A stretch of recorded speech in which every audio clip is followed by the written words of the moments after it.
నేతగా ఎదుగుతున్నారు పవన్ కళ్యాణ్. రాజకీయాల్లో మహారాష్ట్ర ఎన్నికల్లో బీజేపీ పార్టీ కూటమి విజయానికి తన వంతు ప్రయత్నం చేసిన విధానం, ఆయన మాట తీరు దేశవ్యాప్తంగా అందరినీ ఆకట్టుకున్నాయి. ఎంతలా అంటే ఆయన ఎన్డీఏలో కీలకమైన కొన్ని బాధ్యతలు చేపడతారు అని ప్రజల్లో బలమైన మాట వినబడేంత. ఇక నిజాయితీపరుడిగా పవన్ కళ్యాణ్కున్న క్లీన్ ఇమేజ్ భారతదేశ వ్యాప్తంగా చెందడంతో రానున్న రోజుల్లో ఎన్డీఏకు సౌత్లో ఆయనే ముఖ్యమైన బాధ్యతలు స్వీకరించబోతున్నారన్న ఊహాగానాలు కూడా ఊపందుకున్న వేళ పవన్ కళ్యాణ్ మొన్న జరిగిన ఢిల్లీ పర్యటన ఈ మాటలకు మరింత బలాన్ని చేకూరుస్తుంది. ముఖ్యంగా ఏపీలో నియోజకవర్గాల అభివృద్ధికై ఆంధ్రప్రదేశ్కు రావాల్సిన నిధులు ఏపీకు తీసుకొచ్చేందుకు పవన్ కళ్యాణ్ చూపిస్తున్న చొరవ అందరినీ ముగ్ధులను చేస్తున్నాయి. ఇంతకీ పవన్ కళ్యాణ్ ఎన్డీఏలో ఎటువంటి కీలక బాధ్యతలు స్వీకరించే అవకాశం ఉంది? అలాగే రానున్న బీహార్, ఢిల్లీ, తమిళనాడు ఎన్నికల్లో పవన్ కళ్యాణ్ తన మార్కు భావజాలం, ప్రసంగాలతో ఎన్డీఏకు మరిన్ని విజయాలు అందించే బాధ్యతను తాను తీసుకోనున్నారా? మొత్తానికి ఎన్డీఏలో పవన్ కళ్యాణ్ కీలక పాత్ర పోషించనున్నారా? ఇదే అంశం గురించి ఈరోజు చర్చ కొనసాగిద్దాం. చర్చలో పాల్గొనేందుకు మనతో సిద్ధంగా ఉన్నారు జనసేన అధికార ప్రతినిధి రాయపాటి అరుణ్ గారు మనతో జూమ్ కాల్ అందుబాటులో ఉన్నారు. అదేవిధంగా రాజకీయ విశ్లేషకులు తిరుపతి చిట్టిబాబు గారు కూడా మనతో జూమ్ కాల్ అందుబాటులో ఉన్నారు. వైసీపీ అధికార ప్రతినిధి రేగడి లక్ష్మణరావు గారు కూడా మనతో జూమ్ కాల్ అందుబాటులోకి వస్తారు. రాజకీయ విశ్లేషకులు వేల్పూరి శ్రీనివాస్ కూడా మనతో జూమ్ కాల్ అందుబాటులోకి వస్తారు. ముందుగా జనసేన అధికార ప్రతినిధి రాయపాటి అరుణ్ గారితో మాట్లాడదాం. అరుణ్ గారు నమస్తే అండి.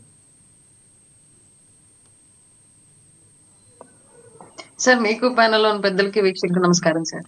అరుణ్ గారు, పవన్ కళ్యాణ్ గారు గత 2 రోజులు ఢిల్లీ పర్యటనలో భాగంగా అనేక మంది మంత్రులను కలవటం జరిగింది, ఉపరాష్ట్రపతి గారిని కలవటం జరిగింది. రానున్న రోజుల్లో పవన్ కళ్యాణ్ గారు ఎన్డీఏలో ఒక కీలకమైన నేతగా కీలకమైన బాధ్యతలు స్వీకరించే అవకాశం ఉందంటారా? సార్, ఇప్పటి వరకు జరిగినటువంటి పరిణామాలన్నీ మనం గమనిస్తూ ఉంటే గతంలో ఎప్పుడు లేనంతగా ఇంత షార్ట్ స్పాన్ లో, అంటే తక్కువ టైం అధికారంలోకి వచ్చిన తర్వాత ఇంత తక్కువ టైంలో కేంద్రం నుంచి ఈ స్థాయిలో నిధులు తేవడంలో కానివ్వండి, ఇన్ని శాఖలకు సంబంధించి ఈ స్థాయిలో నిధులు సమీకరించి అభివృద్ధి దిశగా పనులు కొనసాగేలాగా చేయడంలో కానివ్వండి, కేంద్రం యొక్క ప్రాధాన్యత రాష్ట్రానికి ఏ స్థాయిలో ఇస్తున్నారో మనకు తేటతలం అవుతున్న విషయం. గతంలో ఎప్పుడు కూడా ఆంధ్రప్రదేశ్ కి ఇంత పెద్ద పీట ఎప్పుడు కేంద్రం వేయలేదు. ఈసారి అంత స్థాయిలో అంత ప్రయారిటీ అనేది ఆంధ్రప్రదేశ్ కి దక్కింది అంటే అది ఖచ్చితంగా పవన్ కళ్యాణ్ గారి యొక్క చొరవ అని చెప్పడంలో ఎలాంటి సందేహం అక్కర్లేదు. పవన్ కళ్యాణ్ గారు ఎప్పుడు అంటూ ఉంటారు, బీజేపీ పెద్దలతో నాకు చాలా సత్సంబంధాలు ఉన్నాయి, నాకు అవకాశం ఇవ్వండి, నన్ను నమ్మండి, నా వ్యూహం నాకు వదిలేసి నా అడుగుజాడలు నడవండి, రాష్ట్రాన్ని అలాగే రాష్ట్ర రాజకీయాల గురించి మన పార్టీ గురించి కూడా కేంద్రంలో చర్చించుకునేలా చేస్తాను నేను అని చెప్పేసి గతంలోనే ఆయన స్పష్టమైన హామీ ఇవ్వడం జరిగింది. ఇచ్చిన హామీని తూచా తప్పకుండా పాటిస్తున్నటువంటి వ్యక్తిగా ఈ రోజు పవన్ కళ్యాణ్ గారు మనకు కనిపిస్తున్నారు. అలాగే రెండో విషయం ఏంటి అంటే, ఇప్పుడున్నటువంటి బీజేపీ పార్టీ అలాగే బీజేపీ పాలిత అలాగే అలయన్స్ పార్టీల పాలిత రాష్ట్రాల్లో ఒక ప్రాంతము లేదా ఒకే లాంగ్వేజ్ సంబంధించినటువంటి ఏరియాస్ కాకుండా మల్టిపుల్ లాంగ్వేజెస్, మల్టిపుల్ స్టేట్స్ కి తెలిసినటువంటి ఫేమస్ పర్సనాలిటీ అనే వాళ్ళు తక్కువ ఉన్నారు. ప్రధానమంత్రి మోడీ గారి తర్వాత ఆ స్థాయిలో పేరెన్నిక కన్న వాళ్ళు చెప్పుకోవాల్సిన అంశం వస్తే అందులో భాగంగా ఎన్డీఏ కూటమిలో భాగస్వాములుగా ఉన్నటువంటి పార్టీల నుంచి పవన్ కళ్యాణ్ గారి పేరును కూడా మనం ప్రథమంగా ప్రస్తావించుకోవచ్చు. అట్లాంటి వ్యక్తిని ఈ రోజు ఆయన మాట్లాడినటువంటి అంశం ఏదైతే ఉందో సనాతన ధర్మం అనేది, సనాతన ధర్మం మొత్తం ఇండియా వైడ్ గా ఉన్నటువంటి ఆ సనాతన ధర్మాన్ని పాటించేటువంటి పీపుల్ అందరినీ కూడా ఆకర్షింపజేసేలాగా, అలాగే అన్ని రాష్ట్రాల్లో ఉన్నటువంటి ప్రజలు పవన్ కళ్యాణ్ గారి వైపు అలాగే బీజేపీ కూటమి వైపు చూసేలాగా చేసినటువంటి వ్యక్తి పవన్ కళ్యాణ్ గారు. కాబట్టి ఈ రోజు ఆయనకున్నటువంటి ఈ చరిష్మా, ఆయన నిలబెట్టుకున్నటువంటి ఈ నమ్మకము, ఈ నిజాయితీని బీజేపీ వాళ్ళ పార్టీ గ్రోత్ కి, వాళ్ళ కూటమి అధికారానికి, వాళ్ళంటే ఇప్పుడు మేము కూడా అందులో ఉన్నాం కాబట్టి మా కూటమి యొక్క అధికారం నిలబెట్టుకోవడానికి వాడుకోవడంతో పాటుగా కూడా రాష్ట్ర అభివృద్ధి దిశగా ముందుకు తీసుకెళ్ళడానికి కూడా పవన్ కళ్యాణ్ గారిని ప్రథమంగా ఉపయోగిస్తుందని చెప్పుకోవడం ఎలాంటి సందేహం లేదు. అయితే అరుణ్ గారు, ఇప్పుడు ఈరోజు గుడివాడ అమర్నాథ్ గారు ప్రెస్ మీట్ మీరు వినే ఉంటారు. ఆయన ఇచ్చిన మాటని, మాట్లాడిన మాటని, కూటమి ప్రభుత్వానికి మంగళవారం వస్తే చాలు అప్పులు రోజుగా గుర్తుకొచ్చేటట్టుంది, 6 నెలల్లో 60,000 కోట్ల అప్పులు చేసిన కూటమి ప్రభుత్వం చాలా నీచమైన స్థాయిలో ఉంది అని చెప్పి మాట్లాడిన మాటలను ఎలా చూస్తారు మీరు? అంటే గుడివాడ అమర్నాథ్ గారు ఆ గతంలో ఒకసారి దావోస్ వెళ్ళారు సార్, బ్యాండ్ మేళం సూట్ వేసుకొని. దావోస్ వెళ్ళినప్పుడు 13 లక్షల కోట్ల రూపాయలు పెట్టుబడులు వస్తున్నాయి పారిశ్రామికవేత్తల నుంచి మా దావోస్ బిజినెస్ సమ్మిట్ ద్వారా అని చెప్పారు. ఆ సమ్మిట్ కి సంబంధించినటువంటి ఆ 13 లక్షల కోట్ల రూపాయలు రాష్ట్రానికి ఎప్పుడు వస్తాయని ఎదురు చూస్తా ఆ డబ్బుల కోసం ఇప్పుడు తప్పక వేరే దారి లేక అప్పుల వైపుగా ఆలోచిస్తున్నాం సార్. అర్జెంట్ గా ఆయన అమర్నాథ్ గారు ఎక్కడ దాకా తీసుకొచ్చారో సముద్రం మధ్యలో ఎక్కడ చిక్కుబడిపోయినట్టు ఏదో ఒక ఓడలో ఆ 13 లక్షల కోట్ల రూపాయలు వాటిని ఆయన ఒకసారి పైరేట్ లాగా సముద్రం మీదకి వెళ్లి ఆ డబ్బులు తీసుకొచ్చి ఆంధ్రప్రదేశ్ ఖజానాకి ఇస్తే అప్పులు లేకుండా, అలాగే గతంలో వీళ్ళు చేసినటువంటి అప్పులు కూడా వడ్డీలు కట్టుకుంటూ ఇవాళ రాష్ట్రాన్ని నడుపుకుంటాను సార్. అమర్నాథ్ గారు నా విషయం లైవ్ లో ఎవరన్నా మీడియా మిత్రులు అడుగుంటే బాగుండేది సార్. ఒకసారి దావోస్ సమ్మిట్ మనం సూట్ వేసుకుని వెళ్ళాం కదా, ఎంత తెచ్చాం ఏమైనా అని చెప్పేసి దానికి ఆన్సర్ దొరికిండేది ఆయనకి. ఒక మాట మాట్లాడేటప్పుడు ప్రభుత్వం మనం నడిపాము, ఎలా జరిగింది ఆ రోజు, పథకాల కోసం అభివృద్ధి దిశగా అడుగులు వేయకుండా, ఆదాయ మార్గాల వైపు ఆలోచించకుండా కేవలం అప్పులే తీసుకొచ్చి బాండ్లే తాకట్లే పెట్టి ప్రభుత్వ ఆస్తుల్ని అమ్మేసి అప్పులు చేశాం మనము. అన్ని కోట్ల రూపాయలు, అన్ని లక్షల కోట్ల రూపాయలు అప్పులు చేశాం మనం. పైగా కార్పొరేషన్ నిధులన్నింటినీ ఖాళీ చేశాము. టీడీటీ బోర్డులు, పిఎఫ్, ఉద్యోగుల ఇన్సూరెన్స్, మహిళల ఇన్సూరెన్స్ ఖాతాల నుంచి అన్నింటినీ నాశనం చేసి పెట్టాం మనం. ఇవాళ అయినా సరే వాళ్ళు 1వ తేదీకి జీతాలు పెన్షన్లు ఇస్తున్నారు అంటే ఇమీడియట్ గా పైనుంచి ఆకాశం నుంచి మూట ఎక్కడ ఊడిపడలేదు వాళ్ళకి పాపం. ఎలాగోలా ప్రభుత్వం మనకన్నా బెటర్ గా నడుపుతున్నారు అని చెప్పేసి కనీసం ఇంగిత జ్ఞానం తెలుసుకుని ప్రెస్ మీట్లు పెడితే బాగుంటుందని నా ఉద్దేశం సార్. ఇంకొకటి అరుణ్ గారు, రాజ్యసభ ఉప ఎన్నికలు మూడు స్థానాలకు సంబంధించి ఆంధ్రప్రదేశ్లో ఎవరైతే గతంలో రాజీనామా చేశారో వాళ్ళ స్థానంలో ముగ్గురికి ఉప ఎన్నిక జరగనుంది. ఈ నేపథ్యంలో బీజేపీ, జనసేన, టీడీపీ తలొక్క సీట్ని పంచుకునే అవకాశం ఉంది. జనసేన నుంచి నాగబాబు గారు వచ్చే అవకాశం ఉంది రాజ్యసభ సీటు అని, దీనిలో నిజముందంటారా? సార్ నేను మీరు ఎలా అయితే వార్తలు విన్నారు నేను కూడా అలాగే వింటున్నాను. నాకు స్పష్టమైనటువంటి సమాచారం ఏమీ లేదు. బట్ 100% ఆయనకి ఇస్తే బాగుంటుందని చెప్పేసి నేను కూడా బలంగా నమ్ముతున్నాను, రావాలని కోరుకుంటున్నాను సార్. రైట్ అరుణ్ గారు, మళ్ళీ వస్తాం మీ దగ్గరికి. మనతోటి రాజకీయ విశ్లేషకులు త్రిపురనేని చిట్టిబాబు గారు ఉన్నారు, ఆయనతో మాట్లాడదాం. చిట్టిబాబు గారు నమస్తే అండి. నమస్తే. చిట్టిబాబు గారు, మొన్న మీకు తెలుసు మహారాష్ట్ర ఎన్నికలు జరిగినాయి. దానిలో కూడా మహాయుతి పార్టీ బీజేపీ కూటమి అంతా కూడా విజయదుందుబి మోగించింది.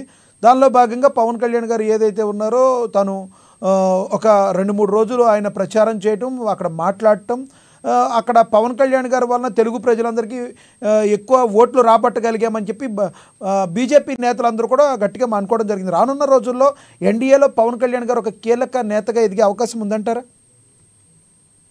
ఇప్పుడు ప్రస్తుతం ఎన్డీఏలో కీలక మనిషిగా లేరా?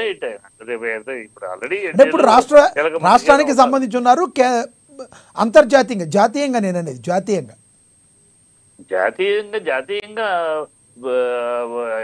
ఆంధ్ర రాష్ట్రం ముందు, ఇక్కడ ఆంధ్ర రాష్ట్రానికి సంబంధించి ఆయన ఎదగాల్సిన పరిస్థితులు ఉన్నాయి. ఇప్పుడే ఎదిగేశాడు ఆయన అనుకుంటే అది భ్రమ. ఇంక ఎదగాల్సిన కాలం ఇప్పుడే అడుగులు పడుతున్నాయి. ఇప్పుడు చంద్రబాబు ట్రాప్ లో పడకుండా చంద్రబాబు తన కొడుకుని ముఖ్యమంత్రి చేయడానికి ఎత్తులు వేస్తున్నాడు. ఒకటి మొన్న అన్స్టాపబుల్ కూడా లోకేష్ ఎత్తేసి పైకి ఎత్తేసుకుంటూ మాట్లాడారు ఇద్దరు బాబు. మీకు ఎందుకు అలా అనిపిస్తుంది? పవన్ కళ్యాణ్ ఎందుకంటే వాస్తవం కనుక ఎందుకంటే వాస్తవం నిజం వాస్తవాన్ని చూడగలిగితే మనకు అర్థమవుతుంది. చంద్రబాబు తన కొడుకుని కాకుండా 2029 నాటికి తన కొడుకుని కాకుండా పవన్ కళ్యాణ్ ముఖ్యమంత్రి కానిస్తారా? అది ఎవరన్నా నమ్మగలిగిన విషయం. అది ఖచ్చితంగా ఏ తండ్రి అయినా తన కొడుకు కోసం, మామూలుగానే ఏ తండ్రి అయినా తన కొడుకు చేసుకోవాలని చూస్తాడు. చంద్రబాబు ఇంకా మామనే అంగీకరించినోడు కొడుకుని కాకుండా పవన్ కళ్యాణ్ అవకాశం ఇస్తారా? ఇవ్వడు. అందుకనే పవన్ కళ్యాణ్ అర్థం చేసుకునే చంద్రబాబే 10 సంవత్సరాలు ముఖ్యమంత్రి అంటాము, బీజేపీ తోటి ఎక్కువ దగ్గరికి వెళ్ళి బీజేపీ కౌగిల్లోకి వెళ్ళిపోతే, ఎక్కువ స్ట్రాంగ్ వెళ్ళిపోతే అప్పుడు చంద్రబాబు ఈ కౌగిలి వదులుకున్నా ఆ కౌగిలితో కట్టుబడి తనే ముఖ్యమంత్రి క్యాండిడేట్ గా 2029కి వెళ్ళొచ్చు. ఎందుకంటే బీజేపీకి ముఖ్యమంత్రి గుర్తించారు, పవన్ కళ్యాణ్ గారు గుర్తించే ముందస్తు చర్యలు తీసుకుంటున్నారు అంటారు మీరు? ముందు చంద్రబాబు యొక్క టాక్టిక్స్ ఏంటో ముందు పసిగట్టే ముందుగా వెళ్ళిపోతున్నారు. ఢిల్లీ పెద్దలతోటి పెట్టుకుంటే రేపు ఎన్నికలప్పుడు బీజేపీ జనసేన క్యాండిడేట్ ముఖ్యమంత్రి క్యాండిడేట్ గా పవన్ కళ్యాణ్ వస్తాడు. పవన్ కళ్యాణ్ ఎందుకంటే బీజేపీ వేరే క్యాండిడేట్ లేదు. వాళ్ళ ట్రాప్ ఏంటో తెలియదు పవన్ కి. వాళ్ళ ట్రాప్ ఎలాంటిదంటే యూపీలో ముందు ఇలాగే మిగతా వాళ్ళు వాడుకుని స్టేట్ ప్రెసిడెంట్ గా వాడికి అతనికి ఇచ్చి మనుషులకి ఇచ్చి మొత్తం ఎన్నికలు అయిపోయినాక సడన్ గా తీసుకుని యోగి ఆదిత్యనాథ్ తీసుకొచ్చి ముఖ్యమంత్రి చేశారు. అలాగూ వాడుకుంటారు. పవన్ కళ్యాణ్ బ్రహ్మాండంగా వాడుకుంటారు. ఇప్పుడు ఇన్నాళ్ళు చంద్రబాబు వాడుకున్నాడు, రేపు బీజేపీ వాడుకుంటుంది. వాడుకుని అతని మొహం పెట్టుకుని పొరపాటు గెలిస్తే నువ్వు నాయన నువ్వు అంత ఢిల్లీలో అంత అమాయకుడు అంటారా పవన్ కళ్యాణ్? పవన్ కళ్యాణ్ అంత అమాయకుడు అంటారా? ఆయనకేం తెలియదంటారా? అమాయకుడు కానకే ఇన్ని పిల్లిగంతులు వేస్తాడు ఆయన. చంద్రబాబు లోకేష్ ని తిట్టకుండా తిట్టి మళ్ళీ చంద్రబాబు గొప్పోడు దేవుడు అంటాము కానీ బీజేపీని పాసిపోయి లడ్డూలు అని మళ్ళీ బీజేపీ గొప్ప అంటారు. అమాయకుడు ఆవేశపడు. తిట్టిన వాళ్ళందరూ రాజకీయాల్లో తిట్టినట్టే ఉంటారా చిట్టిబాబు గారు? రాజకీయాల్లో శాశ్వత శత్రువులు శాశ్వత మిత్రులు ఉంటారని మీనాటి పెద్దవాళ్ళే చెప్పారు కదా.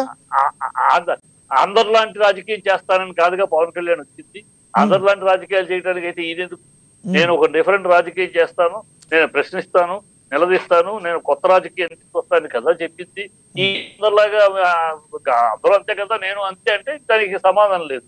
ఆయన అలా చేయలేదు కదా, ప్రజలు ఎదురు చూసి నేను కొత్తగా తీసుకొస్తాడు. కొత్తగా అంటే ఏం చేయాలంటారు మీరు? పాపం కొత్తగా అంటే ఆయన ముఖ్యమంత్రి ఏం చెయ్యాలంటే నిజం మాట ప్రశ్నిస్తానని వచ్చావు. ఇవాళ నువ్వు 6 ప్రామిసుల గురించి నీకు 15 అన్నప్పుడు నువ్వు ఉన్నావు నాయన. నువ్వు నేనున్నాను. ప్రజలు నిన్ను నమ్మారు, చంద్రబాబు నమ్మలా. చంద్రబాబు పోయినసారి 600 ఇచ్చి 6 హామీలు నెరవేర్చి నమ్మలా. కానీ పక్కన 6 అడుగులు బుల్లెట్ నువ్వు ఉన్నావు, నువ్వేదో అండగా ఉంటావు, నేను నిలబడతావు, నిలదీస్తావు, నువ్వు చేస్తావు అని నమ్మారు, నమ్మి వేశారు. ఇప్పుడు అది అడగాలి కదా. మనం ఉన్నాం, మనం చెప్పాము. నేను ఇంటింటికి ఎంతమంది పిల్లలుంటే అంతమంది చెప్పాము. 18 ఏళ్ళు సరైన సమయానికి స్పందించి అడుగుతారేమో. దానికి అడగాలిగా, దాన్ని నిలది ప్రశ్నించాలి కదా. చిట్టిబాబు గారు సరైన సమయంలో స్పందించి అడుగుతారేమో. ఇప్పుడు మొన్న కొన్ని విషయాల్లో చిట్టిబాబు గారు లా అండ్ ఆర్డర్ విషయాల్లో పోలీసులు మెతక వైఖరి అవలంబిస్తున్నారు, మీరు అలా అవలంబించకూడదు అన్నారు. అది ఎవరిని అడగాలి? అది లా అండ్ ఆర్డర్ ఎవరి దగ్గర ఉంది? చంద్రబాబు దగ్గర ఉంది. చంద్రబాబుని కదా అడగాలి, చంద్రబాబు దగ్గర కదా మాట్లాడాలి. చంద్రబాబు దగ్గర మాట్లాడకుండా ఆయనని పట్టుకుని అంటే ఏం లాభం? లా అండ్ ఆర్డర్ ఎవరి దగ్గర ఉంది? ఆ మాత్రం కనీస అవగాహన లేదు. లా అండ్ ఆర్డర్ సీఎం దగ్గర ఉంది. అడుగు చంద్రబాబు. హోమ్ మినిస్టర్ గారి దగ్గర ఏముంటుంది సార్? మరి హోమ్ మినిస్టర్ గారి దగ్గర ఏముంటుంది? హోమ్ మినిస్టర్ దగ్గర లా అండ్ ఆర్డర్ ఉండదు. Law and order chief minister, అది తెలుసుకోండి. Chief minister law and order విషయం గురించి మాట్లాడుతూ అనితన్ అంటే ఏం లాభం? పోలీసులు అంటే చీఫ్ మినిస్టర్, మీరు ఉప ముఖ్యమంత్రి చీఫ్ మినిస్టర్ కూర్చొని మాట్లాడండి. ఇది పబ్లిక్ గా మా ప్రభుత్వం విఫలమైంది, తిరుగుతారు, బయటకు వెళ్తాయని మాట్లాడటంలో ఏముంది? చంద్రబాబుని అడగలేక ఆ అమ్మాయిని అడగటం. ఆ అమ్మాయి ఏం చెప్తుంది సమాధానం? లా అంటారు. అది ఏం చెప్తున్నాయి ఇవన్నీ. ఆయన ఏదో చేస్తాడు, ఏదో అనుకుంటే అన్ని ఆయన సరే. ఆయన రాజకీయ ఇప్పుడు ఢిల్లీ వెళ్తున్నాడు, ఢిల్లీకి వెళ్ళి అక్కడ గుడ్ బుక్స్ లోకి వెళ్ళాలి వాళ్ళకి అనుకుంటున్నాడు. వాళ్ళు తుప్పరంగా నెత్తిని పెట్టుకుని పట్టను పడేస్తారు కింద. బీజేపీ యొక్క లక్షణం అది, బీజేపీ చరిత్ర అది. ప్రతి స్టేట్ లోనూ వాళ్ళు ఎవరిని ఎలా వాడుకుంటారు, ఎప్పుడు పడేస్తారు తెలుసు. మీరు మాట్లాడిన దానికి అరుణ్ గారు సమాధానం చెప్తారు. అరుణ్ గారు ప్లీజ్. సార్ పాపం వీళ్ళు ఎప్పుడు కూడా నాకెందుకనో ఒక రకమైనటువంటి ఒకే సైడ్ తీసుకొని మాట్లాడేటువంటి విధానం నాకు ఏ టాపిక్ లో అయినా వినిపిస్తా ఉండిద్ది సార్ నాకు. బట్ మళ్ళీ ఇప్పుడు కూడా అట్లాగే వినిపిస్తాను. నేను టెక్నికల్ గా నాకు లిజనింగ్ ప్రాబ్లమా లేదంటే సారు మాట్లాడతారు నాకు తెలీదు. ఒక విశ్లేషకులుగా ఈయన ఇప్పుడు జరిగినటువంటి సంభాషణకు సంబంధించి కేంద్రం అనేది పరస్పర సహకారం. ఇప్పుడు పవన్ కళ్యాణ్ గారికి కేంద్రం అవసరం ఎంత ఉందో కేంద్రానికి పవన్ కళ్యాణ్ గారి అవసరం అంతే ఉంది. రాష్ట్రానికి కేంద్రం అవసరం ఎంత ఉందో కేంద్రానికి రాష్ట్రం నుంచి అవసరం అంతే ఉంది. ఇది ఈక్వల్ గా న్యూట్రలైజ్ చేసి మాట్లాడితే దాన్ని జనరలైజ్ గా పవన్ కళ్యాణ్ చేస్తూ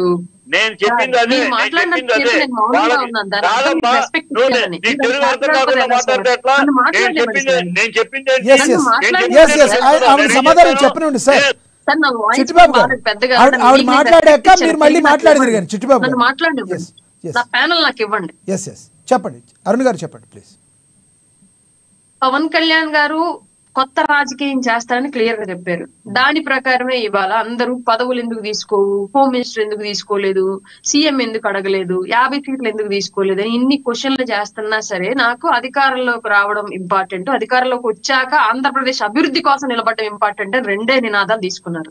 ఇవాళ కేంద్రం దగ్గరికి వెళ్ళి కూడా గతంలో ఉన్నటువంటి ముఖ్యమంత్రి కానివ్వండి, ఆయన సంబంధిత నాయకులు కానివ్వండి, కేంద్రం దగ్గరికి వెళ్తే ఎందుకు వెళ్ళారు, ఏం తెచ్చారు, ఏ శాఖని ఎందుకు, అసలు వేరే శాఖలు ఎవరిని కలవలేదులేండి. నడ్డా అమిత్ షా గారిని లేదంటే ప్రధానమంత్రి గారిని తప్ప వేరే ఇంకెవరు కలిసిన దాఖలాలు లేవు. ఒక్కసారి నిర్మలా సీతారామన్ గారిని కలిసి ఉంటారు గత ప్రభుత్వం.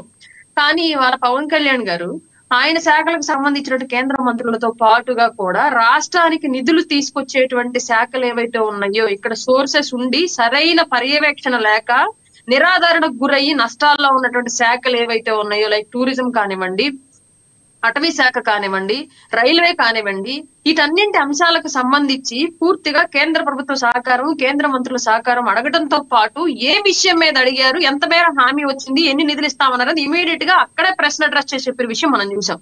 క్లియర్ గా ఆయన ఇవాళ పర్యటన రాష్ట్రం కోసమే చేశారు. ఆయన శాఖలతో సంబంధం లేని శాఖలకు కూడా ఆయనే బాధ్యత తీసుకుని అక్కడ మాట్లాడి కేంద్రంతో ఉన్న సఖ్యతతోటి నిధులు తీసుకురావడానికి ప్రయత్నం చేశారని చెప్పేసి తెలిసిన అంశం. అలాగే నిన్న టూరిజం శాఖ మినిస్టర్ తో మాట్లాడితే ఈ రోజు ఆల్రెడీ 104 కోట్ల రూపాయలు కేంద్రం నుంచి రిలీజ్ అయిన విషయం కూడా మనం చూసాం టూరిజం శాఖకు సంబంధించి. ఇట్లాంటి అంశాలన్నింటినీ పక్కన పెట్టి పవన్ కళ్యాణ్ గారిని తిట్టమే బాధ్యతగా పెట్టుకుంటే ఏం సాధిస్తాం సార్ మనం? ఆయన సాధిస్తోంది రాష్ట్రానికి కనిపిస్తోంది. కేంద్రం నుంచి గతంలో ఎప్పుడు రాని విధంగా నిధులు ఈ రోజు తీసుకురావడం లేని ప్రధాన భూమికి పోషిస్తున్నాడు అన్న విషయం మన కళ్ళకు కట్టినట్టు కనిపిస్తుంది. అయినా సరే ఆయన మీద విషం కక్కి మనం సంపాదించేది సాధించేది ఏంటి సార్?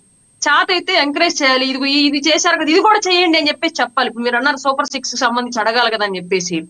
రాష్ట్ర బడ్జెట్ కు అనుకూలంగా చేస్తున్నటువంటి విధానంలో భాగంగా కొన్ని పథకాలు జాప్యం జరగచ్చు, కానీ ఎక్కడ మొండి చేయి చూపించారు గతంలో లాగా. ఇప్పుడు గతంలో ఒకసారి 2019 ఏప్రిల్లో జగన్ గవర్నమెంట్ అధికారంలోకి వస్తే అమ్మఒడి వేసింది నెక్స్ట్ ఇయర్ జూన్ లో వేశారు సార్.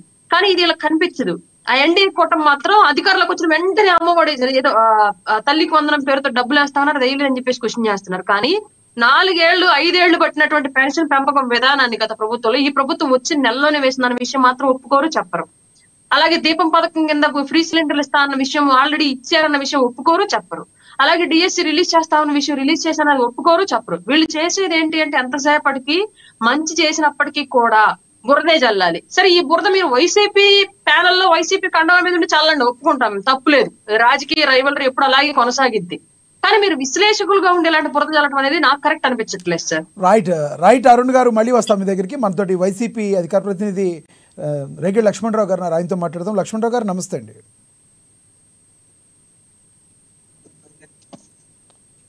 లక్ష్మణరావు గారు గుడ్ ఈవినింగ్ అండి. లక్ష్మణరావు గారు మాట్లాడే ముందు మన దగ్గర ఒక బైట్ ఉంది, అది ఒకసారి చూద్దాం.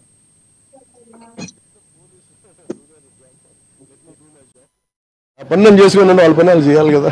అలా police do there job, let me do my job. నా పన్నం చేసుకుని వాళ్ళ పని వాళ్ళు చేయాలి కదా. అలా అనిపించట్లేదా ఇప్పుడు? అంటే నేను ఒకటి లా అండ్ ఆర్డర్ హోమ్ నేను చేయట్లేదు. సో మీరు ఇది అడగాల్సింది మీరు ముఖ్యమంత్రి గారిని అడగారు. అలాగే ఇప్పుడు పంచాయతీరాజ్ గురించి అడిగితే నేను చెప్పగలను. కొన్ని ఇది మా ఇంటర్నల్ గా ఏం జరుగుతుందో ఒకసారి మీరు చెప్పినవన్నీ ఖచ్చితంగా నేనే దాన్ని తప్పించుకోవట్లేదు కదా, కానీ ఒక మాట చెప్పేటప్పుడు కొంచెం బాధ్యతగా చెప్పాలి. సో మీరు మా మీడియా మిత్రులు అడిగారు ఢిల్లీలో, ఇవన్నీ నేను ముఖ్యమంత్రి గారి దృష్టికిను హోంమంత్రి గారి దృష్టికి తీసుకెళ్తాను. లక్ష్మణరావు గారు, ఎన్డీఏ ప్రభుత్వంలో ఎన్డీఏ కూటమిలో రాష్ట్రంలోనే కాకుండా దేశవ్యాప్తంగా కూడా పవన్ కళ్యాణ్ ఒక కీలక రోల్ ప్లే చేసే విధంగా ముందుకు వెళ్తున్నట్టుగా మహారాష్ట్ర ఎన్నికల తర్వాత జరుగుతున్న పరిణామాలను మీరు గమనించి ఉంటారు. రానున్న రోజుల్లో తమిళనాడు, బీహార్, ఢిల్లీ పలు రాష్ట్రాల ఎన్నికల్లో కూడా ఆయన కొన్ని రోడ్ షోస్ కానీ చేసే అవకాశం కనబడుతుంది. మరి ఎన్డీఏ కూటమిలో ఉన్న పవన్ కళ్యాణ్ గారు ఆంధ్రప్రదేశ్ని అభివృద్ధి పదంలో ముందుకు తీసుకెళ్తారని మీరు అనుకుంటున్నారా? లక్ష్మీనాథ్ గారు, మీకు ప్యానల్ పెద్దలకి ఏంటి వీక్షల యజమానికి హృదయపూర్వక నమస్కారం అండి. నమస్తే అండి. పవన్ కళ్యాణ్ గారు పార్టీ పెట్టినప్పుడు మేము ప్రశ్నించడానికి పార్టీ పెట్టాం. మాకు ఇప్పటి వరకు కూడా రాజ్యాధికారం మాకు కులపోలకు రాలేదు, మడుగు బలహీన వర్గాలకు రాలేదు. మేము ప్రత్యామ్నాయం 3వ ప్రత్యామ్నాయంగా పార్టీ పెట్టాం, మేము ముందుకెళ్తాం అన్నారు. ఓకే, మంచిదే. ఎవరికైనా ఏ బడుగు బలహీన వర్గాలకి రాజ్యాధికారం రావాలి, ఏ కులమైన. కానీ ఇప్పుడు మన రాష్ట్రంలో అత్యధికంగా జనాభా ఉన్నటువంటి కులాల్లో కాపు కమ్యూనిటీ, ఎస్సీ కమ్యూనిటీ, ఖచ్చితంగా ఈ 2 పేర్లు మనం చెప్పుకుంటాం. ఇటువంటి సందర్భంలో మన రాజ్యాధికారం వస్తుందన్నప్పుడు మీకు చాలా మంది కూడా పవన్ కళ్యాణ్ గారి వైపు టర్న్ అవుట్ అయ్యి అన్ని కులాలకు అతీతంగా చాలా మంది సపోర్ట్ చేయడం జరిగింది. యువత అందరూ కూడా రాను పవన్ కళ్యాణ్ గారిలో మార్పు వచ్చిన తర్వాత ఆయన ఏమనుకున్నారో ఏంటో మరి. నేను 3వ ప్రత్యామ్నాయంగా ప్రజలు మనల్ని ఎంకరేజ్ చేయరు, మనల్ని ముందుకు తీసుకెళ్ళెవరు.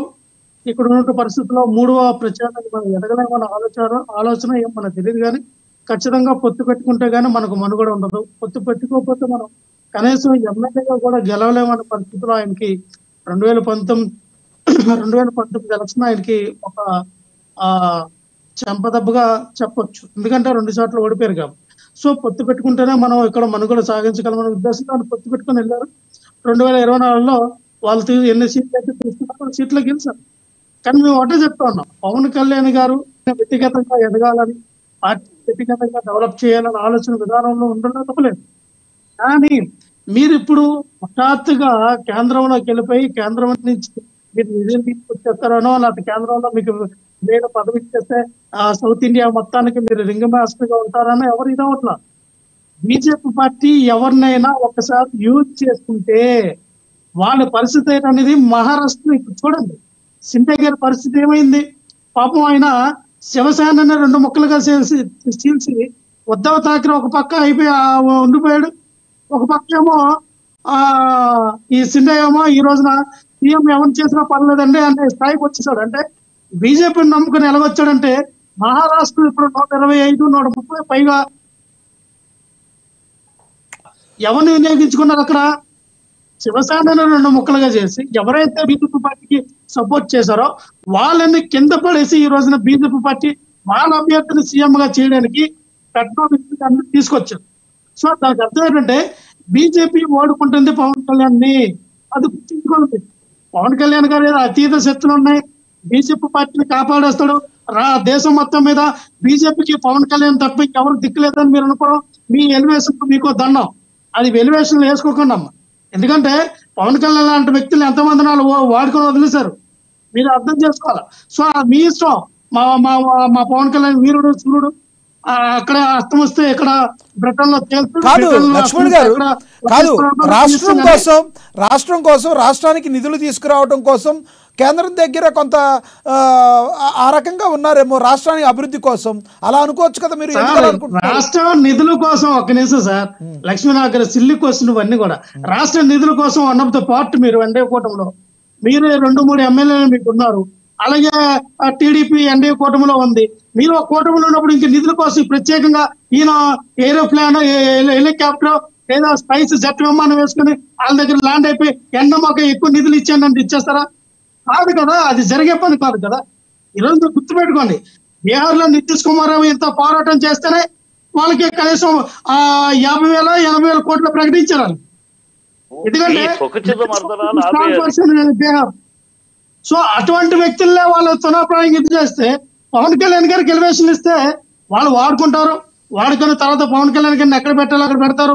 వాళ్ళ ముఖ్య ఉద్దేశం ఏంటంటే మెల్లుగా పవన్ కళ్యాణ్ గారిని లక్ష్మణ్ గారు మీరు వైసీపీలో ఉన్నారు, లక్ష్మణ్ గారు మీరు వైసీపీలో ఉన్నారు, కానీ పవన్ కళ్యాణ్ గారు పాపం వాడుకుంటున్నారని ఆయన గురించి బాధపడుతున్నారు.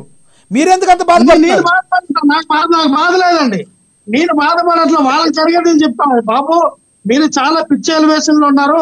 ఆ యొక్క మబ్బు నుంచి బయటికి రండి. జనసైనిక పార్టీలో మీరు మీ నాయకుడికి ఎలివేషన్ ఇవ్వట్లని నేను చెప్తా ఉన్నాను. ఎందుకంటే మాకు ఇప్పుడు పవన్ కళ్యాణ్ గారు ఆయన ఇప్పుడు రాష్ట్రంలో ఉన్నటువంటి నాయకత్వాన్ని సరిగ్గా చేయట్లా. ఆయన ఏమంటారు, ల్యాండ్ ఆర్డర్ నన్ను అడుగుతారంటే మీరు సీఎం గారిని అడగండి, హోమ్ మినిస్టర్ గారిని అడగండి, నా శాఖలు నేను బాగానే ఉత్తరిస్తున్నాను అన్నారు.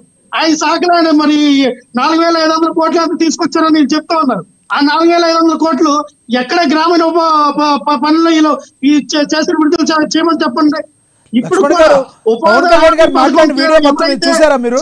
వినండి సార్, వినండి ఒక్క నిమిషం. సీసీ రోడ్లు కానీ మిగతా పనులు కానీ చేయకపోతే అవి వెంటనే రద్దు చేస్తామని కలెక్టర్లు అందరూ కూడా ఆధారం ఇస్తున్నారంటే వీళ్ళు ₹1 బిల్లు విడుదల చేయలేదని అర్థం అవుతోంది. ఇదే పవన్ కళ్యాణ్ గారు స్వాతంత్ర దినోత్సవం చేసినప్పుడు మీ అందరికీ ఒక్కొక్క ఆ గ్రామ పంచాయతీకి 20,000 ఇస్తామన్నటువంటి పవన్ కళ్యాణ్ గారు ఇప్పటికి ₹1 బిల్ల ఏ పంచాయతీకి ఇవ్వాలి నిధులు.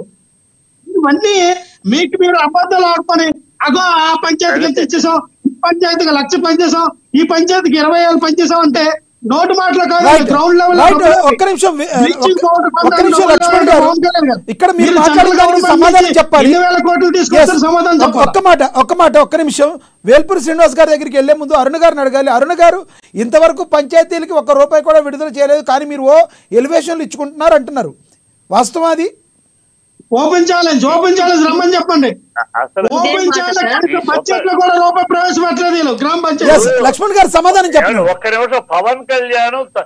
పవన్ కళ్యాణ్ ఇప్పుడు అడుగులు వేస్తున్నాడు. తప్పటడుగులు వేసే వయసులో తప్పటడుగులు వేస్తున్న పొజిషన్ లో ఉన్నాడు. తప్పుటడుగులు వేస్తున్నాడు.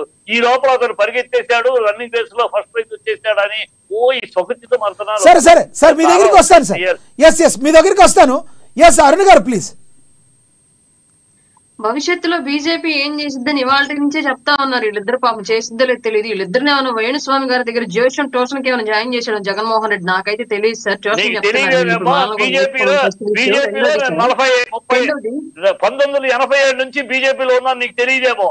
ఇప్పుడు ఈ మధ్య బీజేపీ వదిలేసి ఈ విశ్లేషకుడుగా 37 ఏళ్ళు బీజేపీలో స్పోర్ట్స్ పర్సన్ గా ఒక ప్రచార కమిటీ కన్వీనర్ గా సెక్రటరీగా ఉన్నాను, నీకు తెలియదేమో. బీజేపీ గురించి నీ పుట్టుపూర్వతాలు తెలుస్తాను. 87 నుంచి తెలియకుండా ఏదో ఒకటి వచ్చి సెటైర్లు మాట్లాడటం కదమ్మా. డిబేట్లు అంటే సెటైర్లు మాట్లాడటం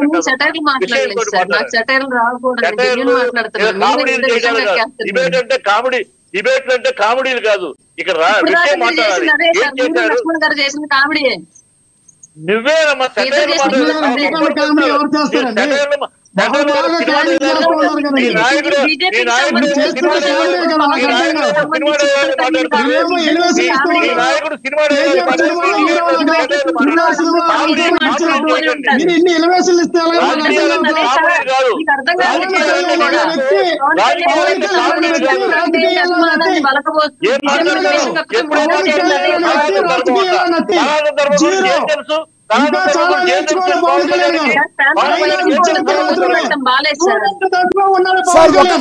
మాట్లాడండి. లక్ష్మణరావు గారు మీరు క్వశ్చన్ అడిగారు, దానికి అరుణ్ గారు సమాధానం చెప్పండి. ముగ్గురు కలిసి మాట్లాడితే ఎవరికి అర్థం కాదు. లక్ష్మణరావు గారు ఇద్దరు ఒకేసారి మాట్లాడితే అర్థం కాదు కదా, ఎవరికి అర్థం కాదు. లక్ష్మణరావు గారు మీరు క్వశ్చన్ అడిగారు, సమాధానం చెప్పేలోపు చిట్టిబాబు గారు మాట్లాడుతున్నారు. ప్లీజ్ అరుణ్ గారు సమాధానం చెప్పండి. అడిగింది ప్లీజ్ చిట్టిబాబు గారు ప్లీజ్ సమయంలో మాట్లాడి ఆర్థిక సమాధానం చెప్పు. ఆర్థిక సమాధానం చెప్పకుండా కామెడీ చేస్తానంటమ్మా. కామెడీ చేయొద్దు.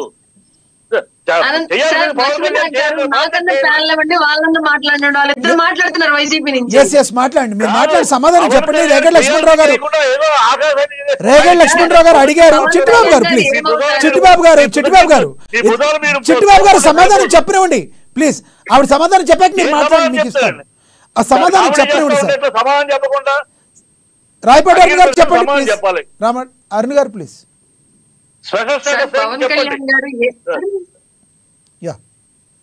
పవన్ కళ్యాణ్ గారు ఏమవుతారు భవిష్యత్తులో, బీజేపీ ఏం చేస్తుంది, ఇవన్నీ కూడా ఎన్డీఏ అలయన్స్ లో ఉన్న మేము చూసుకుంటాం సార్. అల్టిమేట్ గా ప్రజలకు ఏం కావాలన్న దాని మీద మీరు క్వశ్చన్ చేయాల్సిన అంశం. ఇప్పుడు ఇందాక అన్నారు పంచాయతీలకు సంబంధించి నిధులు రాలేదు.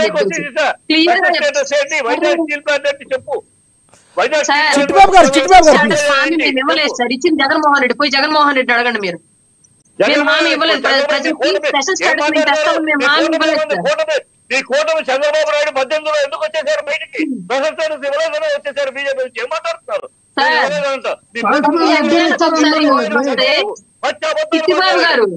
చిట్టిబాబు గారు ప్రతి 5 ఏళ్లకు ఒకసారి ఆంధ్రప్రదేశ్ లో ఎలక్షన్ వస్తుంది.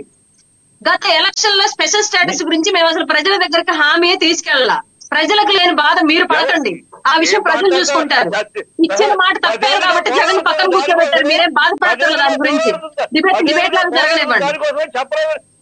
ఎవరే సార్ మీకు ఎవరు చెప్పారు సార్? మేము చెప్పామంటే స్పెషల్ స్టేటస్ తీసుకొస్తామని చెప్పేసి ప్రజలకు ఏమవుతుందో వాళ్ళు క్లియర్ గా క్లారిటీ ఉంది. మీరు దిగుపడకండి వాళ్ళ గురించి.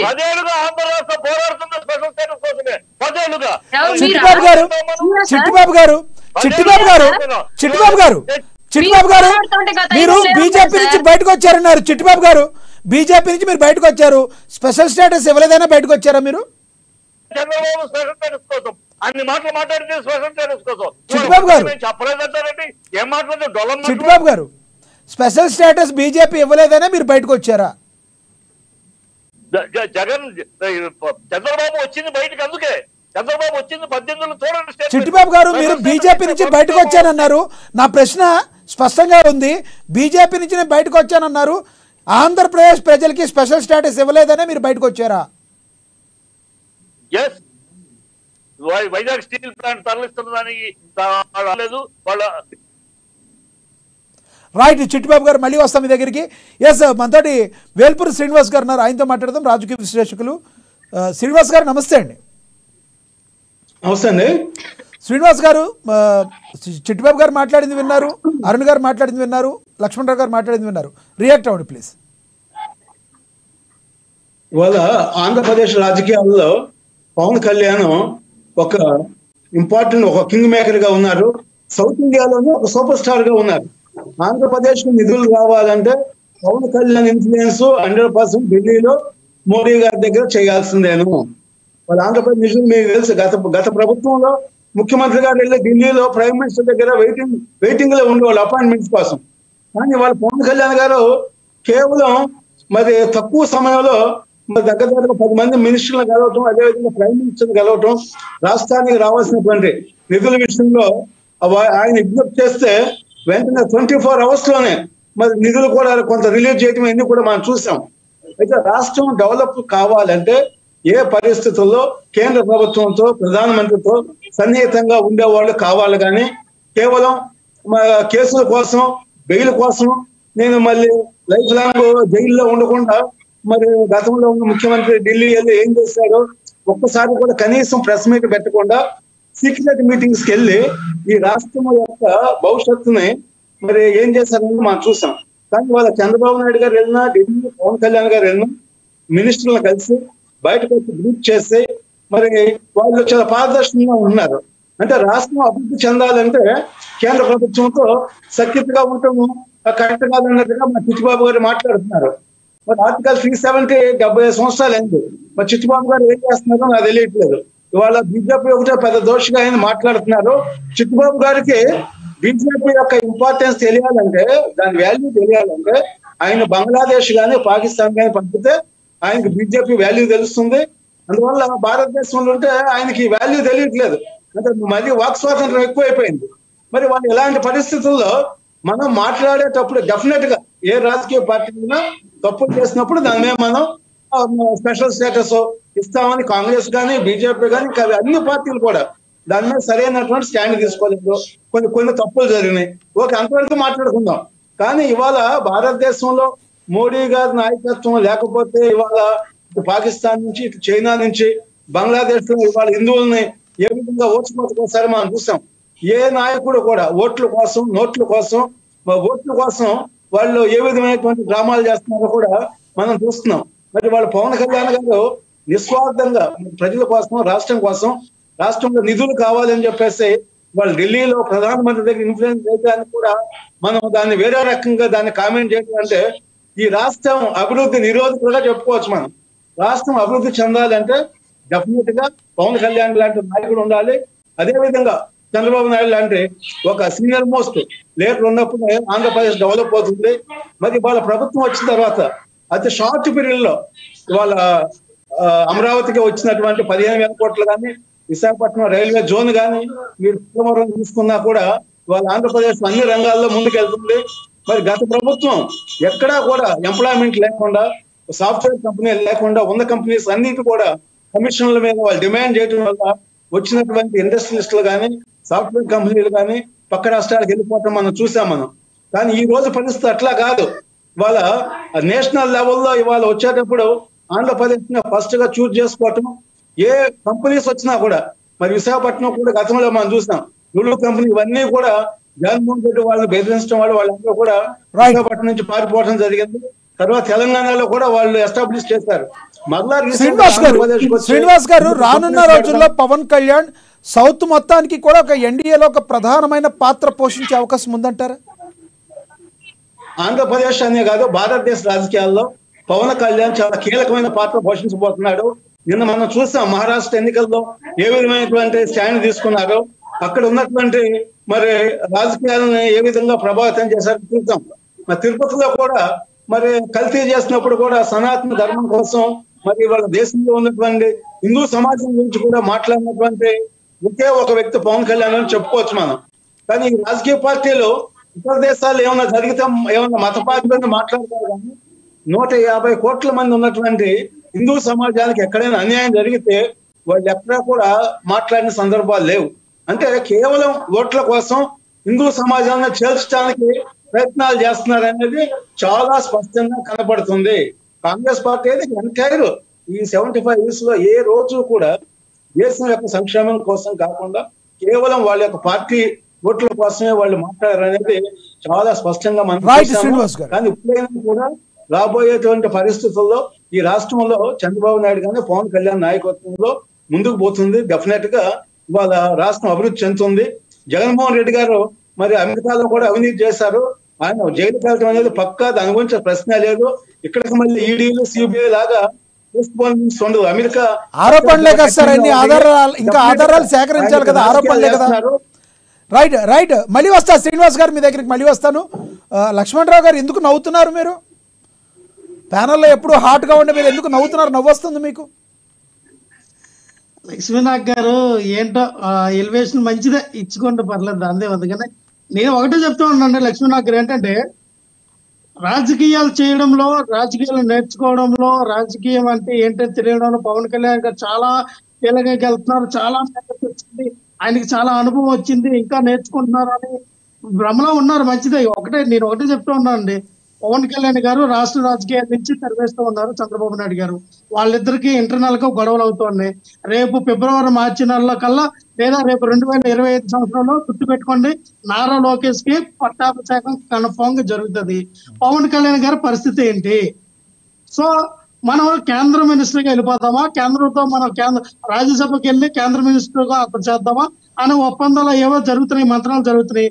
లేదు రేపు 2027లోనే జమిలీ ఎలక్షన్లు వస్తే మీ వ్యక్తిగత అభిప్రాయం అంతే కదా? వినండి సార్, మీ వ్యక్తిగత అభిప్రాయం, మీ వ్యక్తిగత అభిప్రాయమేనా?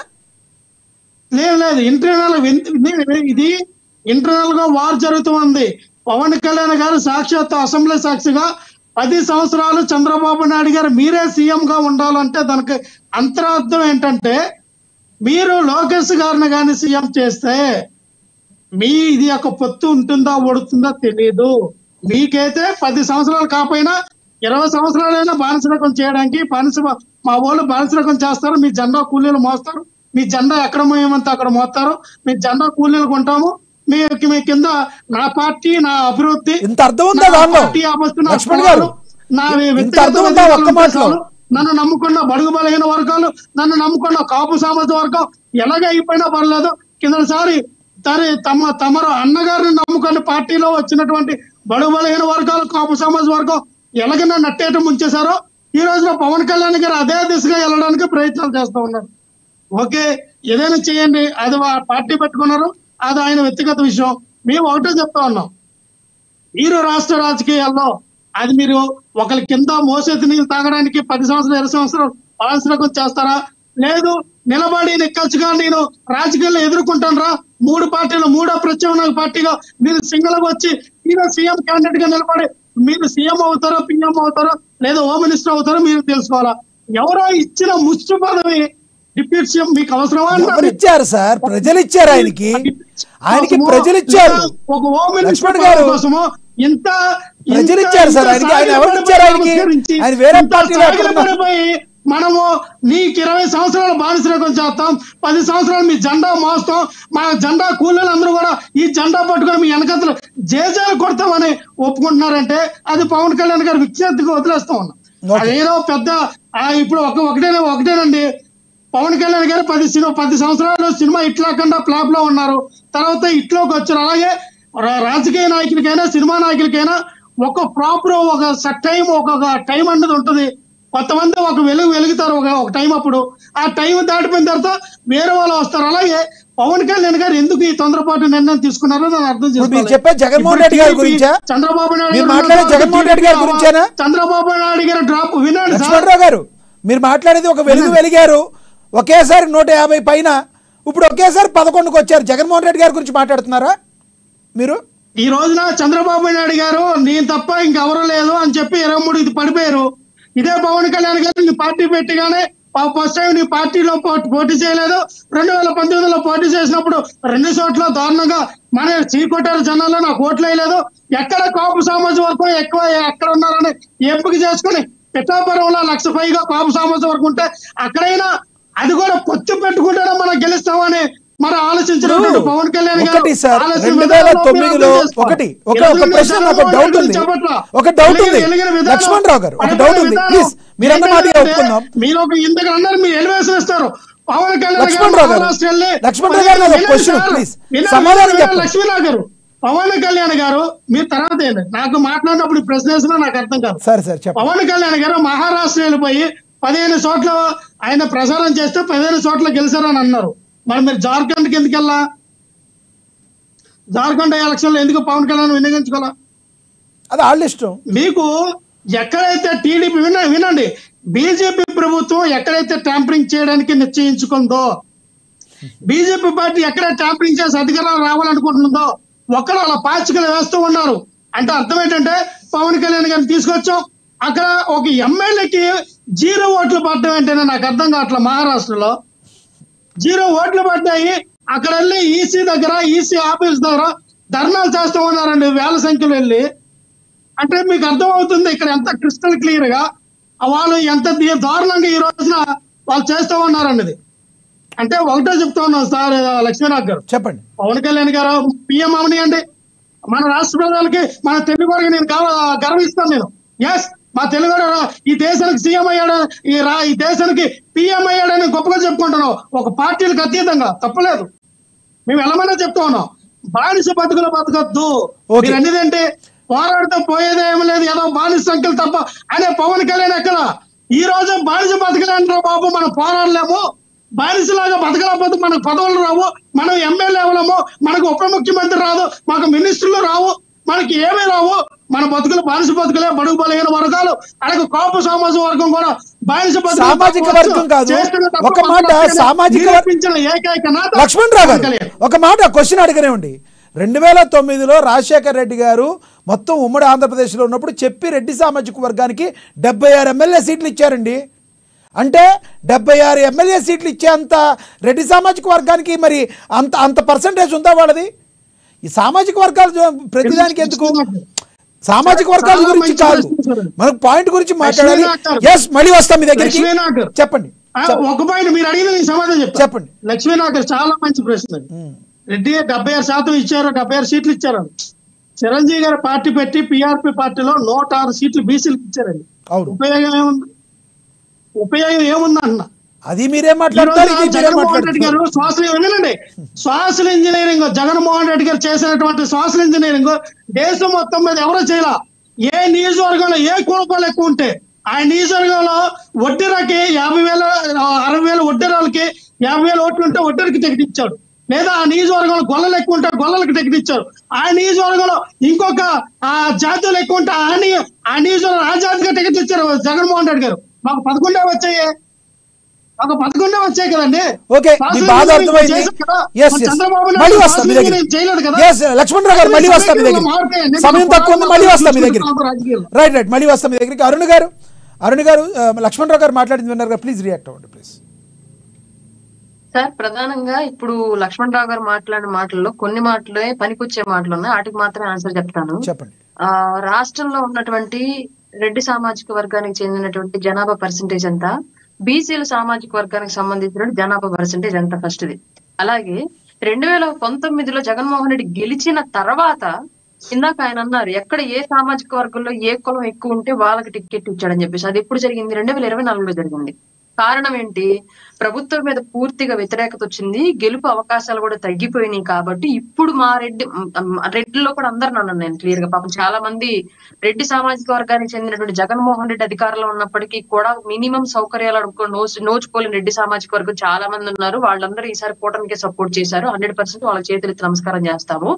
ఎవరైతే బినామీ రెడ్లు ఉన్నారో వాళ్ళకు మాత్రమే పెత్తనం ఇచ్చి గతంలో కూడా ఎస్సీ రిజర్వేషన్ ఎస్టీ రిజర్వేషన్ ప్రకారం ఇచ్చినటువంటి టికెట్లు తప్ప మిగతా అన్ని చోట్ల కూడా రెడ్లకే టాప్ ప్రయారిటీ ఇచ్చుకొని అధికారం అంతా కూడా రెడ్ల చేతుల్లోనే పెట్టినటువంటి వ్యక్తి జగన్మోహన్ రెడ్డి. ఇందాక ఆయన అన్నాడు బీసీలకి ఎంతమందికి ఇచ్చారు, వడ్డర్లకు ఇచ్చారు, యాదవులకు ఇచ్చారని చెప్పేసి. అధికారంలో ఉన్నప్పుడు ఎంతమందికి పెత్తనం ఇచ్చారు? మొత్తం 5 రెడ్లు, సజ్జల రామకృష్ణారెడ్డి, ధనుంజయ రెడ్డి, ఇక్కడ ద్వారంపూడి చంద్రశేఖర్ రెడ్డి, విజయసాయి రెడ్డి, జగన్మోహన్ రెడ్డి, ఇలా ఈ రెడ్లు మాత్రమే ఎందుకు రాష్ట్రం మీద పెత్తనం చేసి ఇటు వచ్చేటప్పటికేమో పెద్దిరెడ్డి రామచంద్రారెడ్డి అందరూ సార్ ఆపండి, మాట్లాడేవాళ్ళు. లక్ష్మణ్ గారు మీకు ఇస్తాను కంక్లూడ్ చేద్దరు. మీ పార్టీలో పెత్తనం లక్ష్మణ్ గారు మీరు లక్ష్మణ్ గారు మా టైం వినాలి కదా, మీరు మీకు నచ్చినట్టు మన పార్టీలో ఎవరో చలాయిస్తూ ఉన్నారు అధికారాన్ని. లక్ష్మణ్ గారు దయచేసి ఆగండి. లక్ష్మణ్ గారు టైం కిల్ అవుతుంది. మీరు మీకు టైం ఇస్తారు, మీరు మాట్లాడదు ప్లీజ్. లక్ష్మణ్ గారు ప్లీజ్. ఎంతో ప్రాధాన్యత ఉంది. లక్ష్మణ్ గారు మళ్ళీ మ్యూట్ అవుతుంది ప్లీజ్ ఒక్క నిమిషం.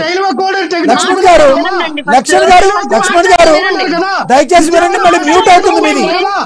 విజయవాడ వెస్ట్ పోతున్నారు కదా రైల్వే కోడరు యనమల భాస్ గారు. లక్ష్మణ్ గారు మీరు ఎదుటి వాళ్ళ దానిలో మాట్లాడుతూ ప్లీజ్ మ్యూట్ చేయండి. మీరు యనమల భాస్ గారు లేదా? లక్ష్మణ్ గారు ఒక్క నిమిషం లక్ష్మణ్ గారు దయచేసి అర్థం చేసుకోండి. మీరు మాట్లాడండి, ఏది మాట్లాడండి మీ టైంలో మాట్లాడండి. మీ టైంలో మాట్లాడండి సార్ ప్లీజ్. మీ టైంలో మాట్లాడండి ప్లీజ్, మీకు ఇస్తాను దయచేసి ఆగండి. ఎస్ అరుణ్ గారు ప్లీజ్. సార్ రాష్ట్ర వ్యాప్తంగా ఉన్నటువంటి బీసీలని, ఎస్సీలని మోసగించిన వ్యక్తి జగన్మోహన్ రెడ్డి. గతంలో ఆ విషయాలు చాలా ప్రజలు అర్థం చేసుకున్నారు కాబట్టి 2024లో 11 సీట్లు కూర్చోబెట్టారు. ప్రధానంగా ఈ విషయం అందరికీ తెలుసు.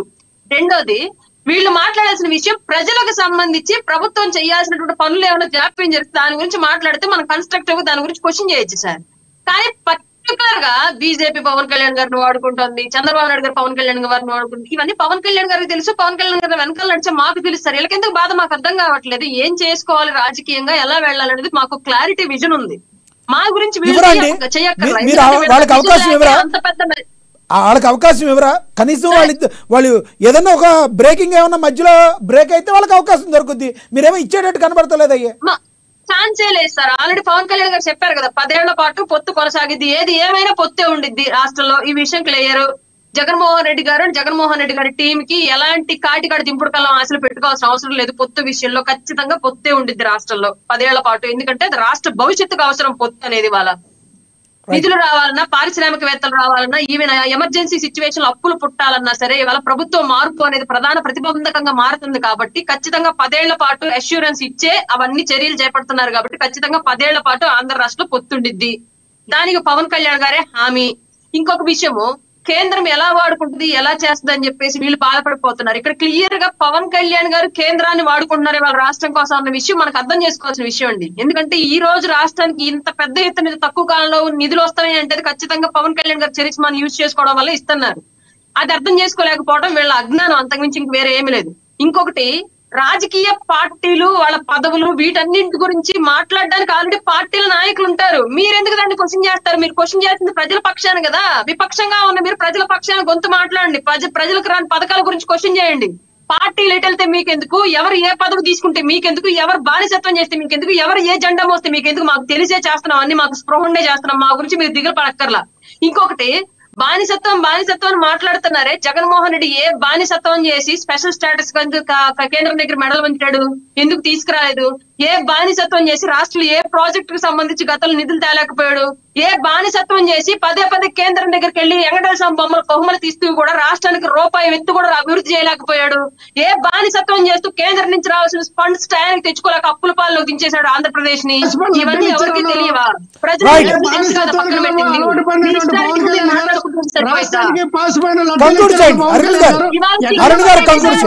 ముఖ్యమంత్రి నిధులు గతంలో ముఖ్యమంత్రి తేలేదు. మీరు సిగ్గుపడండి. పవన్ కళ్యాణ్ గారు చూసి ముఖ్యమంత్రి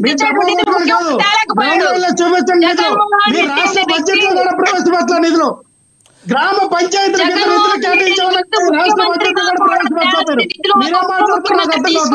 కాబట్టి సిగ్గుపడండి. పవన్ కళ్యాణ్ గారు చూసి మీ వైసీపీ నాయకులంతా కూడా ముఖ్యమంత్రి సమాజం గుర్తుపెట్టుకోండి. ఇది అంతా టీడీపీలు చేస్తారని టీడీపీలు అంటారు, మీరు చేస్తారని మీ డబ్బా మీరు కొట్టుకుంటారు. అందువల్ల ఉపయోగం ఉంది. ఇందాక లక్ష్మీనగర్ ఒక చెప్తా ఉన్నా, రైల్వే కోడూరులో యనమల భాస్కర్కి టికెట్ ఇస్తామని చెప్తే ఇదే చంద్రబాబు నాయుడు గారు రూపానంద రెడ్డి గారికి మా క్యాండిడేట్ మీరు ఇవ్వండి అని చెప్పి ఆ వ్యక్తి వాళ్ళ అంతర్గత విషయం కదా లక్ష్మణ్ గారు. ఉన్నటువంటి సర్పంచ్ లక్ష్మణ్ గారు. శ్రీధర్ వాళ్ళ అంతర్గత విషయం వాళ్ళ పార్టీ గురించి మరి మీకెందుకు సార్? వినండి సార్, అంతర్గత కాదు సార్, వినండి లక్ష్మీనాథ్ గారు. ఇంతకు ఆవిడ చెప్తా ఉంది కదా, నేను చెప్పేదానండి. వైఎస్ఆర్ పార్టీ ప్రెసిడెంట్ గా ఉన్నటువంటి అరవ శ్రీధర్ గారిని తీసుకెళ్లి రూపానంద రెడ్డి గారు వాళ్ళ ఇంట్లో పనిచేసిన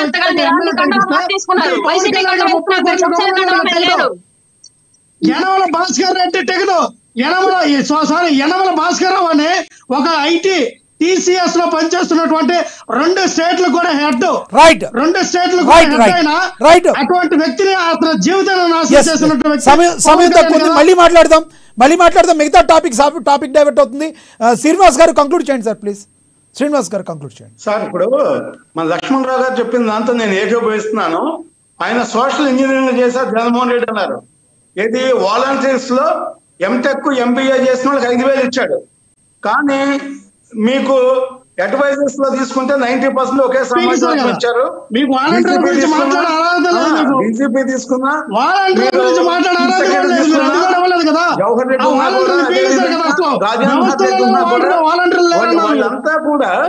వాళ్ళంతా కూడా సింగిల్ సామాజిక వర్గము. ఆ ముఠా మొత్తం ఇప్పుడు జైలుకి వెళ్ళే పరిస్థితి ఉంది.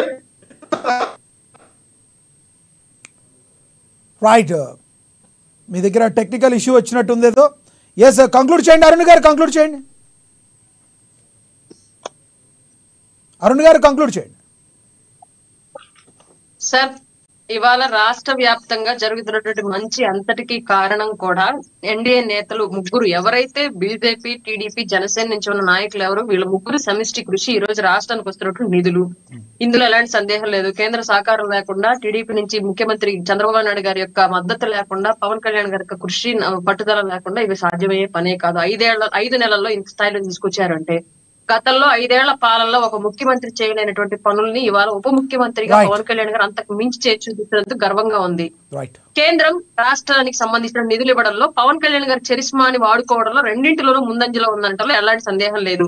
ఇద్దరు పరస్పరం ఉపయోగపడుతున్నారు కాబట్టి ఇది రాజకీయాల్లో ఒక భాగంగానే మేము చూస్తున్నాం తప్ప దీంట్లో ఎవరిని ఎవరు మోసం చేయడం కానివ్వండి, ఎవరిని ఎవరు వాడుకోవడం కానివ్వండి లేదు. మా అవసరం వాళ్ళకి ఎంత ఉందో వాళ్ళ అవసరం మాకు అంతే ఉంది.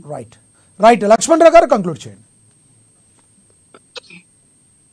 లక్ష్మణ్ గారు కంక్లూడ్ చేయండి. యాగనమ్మ స్వర్గానికి ఏగింది అన్నట్టుగా మన రాష్ట్రానికే ఆ రాజకీయం తెలియనటువంటి వ్యక్తి దేశ రాజకీయాల్లో సాధిస్తాడు. ఏదైనా వాళ్ళ ఎలివేషన్ కానీ ఏది అల్టిమేట్ కొట్ట చెప్తా ఉన్నాం.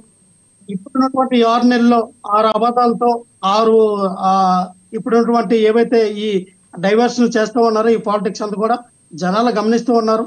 మీరు ఎన్ని రకాలుగా ఎన్ని ఎలివేషన్ అంత కూడా లేదు.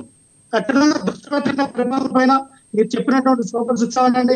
సూపర్ 6 కాకుండా ఇదే పవన్ కళ్యాణ్ గారు ప్రతి నియోజకవర్గానికి 10 మందిని ఎంపిక చేసి చిన్నంత పెద్ద తరహా పరిశ్రమలు 10 లక్షల చొప్పున ఒక్కొక్కరికి ఇచ్చి పరిశ్రమలు అక్కడ తయారు చేస్తామన్నారు కదా, దానిపై దృష్టి పెట్టమనండి ముందు పవన్ కళ్యాణ్ గారు ఇచ్చిన మేనిఫెస్టో, ఎన్డీఏ కూటమి ఇచ్చిన మేనిఫెస్టో ఏదో 2 కలిపి అమలు చేస్తామన్నారు కాబట్టి ఆ 2 కూడా అమలు చేయడానికి ప్రయత్నం. రైట్, థ్యాంక్ యూ, ధన్యవాదాలండి లక్ష్మణ్ గారు, ధన్యవాదాలు అరుణ్ గారు, చర్చలో పాల్గొన్నందుకు ధన్యవాదాలండి చిట్టిబాబు గారు, ధన్యవాదాలు శ్రీనివాస్ గారు, వేల్పూరి శ్రీనివాస్ గారు. ఏది ఏమైనప్పటికీ కూడా పవన్ కళ్యాణ్ ఎన్డీఏలో కీలక నేతగా కీలక బాధ్యతలు చేపడుతున్నారన్న దానిలో ఎటువంటి సందేహం లేదు. ఎందుకంటే జరుగుతున్న పరిణామాలు చూస్తుంటే ప్రతి సామాన్య పౌరుడికి కూడా అది ఇట్టే అర్థమవుతున్న పరిస్థితి. రానున్న రోజుల్లో ఆంధ్రప్రదేశ్ అభివృద్ధి కొరకై ఎటువంటి పరిస్థితుల్లో ఆంధ్రప్రదేశ్ యొక్క అభివృద్ధికి కట్టుబడి ఉన్న మేము ఆంధ్రప్రదేశ్ని డెవలప్ చేయడానికి ముందుకు తీసుకువెళ్తున్న కూటమి నేతలు చెప్తున్న తీరుగానే పవన్ కళ్యాణ్ గారు వేస్తున్న అడుగులను మనం గమనించవచ్చు. అదేవిధంగా పవన్ కళ్యాణ్ గారు ఇక్కడి నుంచి గెంటి వేయబడుతున్నారు, లోకేష్ బాబుని సీఎం చేయడానికి పవన్ కళ్యాణ్ని గెంటి వేయబడుతున్నారని వైసీపీ నేతలు చేస్తున్న ఆరోపణలో నిజం ఉందో లేదో మీరు కింద కమెంట్స్ రూపంలో కమెంట్స్ కూడా తెలియజేయచ్చు. ఎందుకంటే ఇప్పుడు రేఖ లక్ష్మణరావు గారు మాట్లాడిందన్నారు, ఆయన ఇంకో కోణంలో మాట్లాడుతున్నారు. ఏమనుకుంటున్నారు మీరు కమెంట్ చేయొచ్చు. ఇది ఇవాళ స్పెషల్ డిబేట్. చూస్తూనే ఉండండి. ఏఎన్ఎన్. నమస్తే.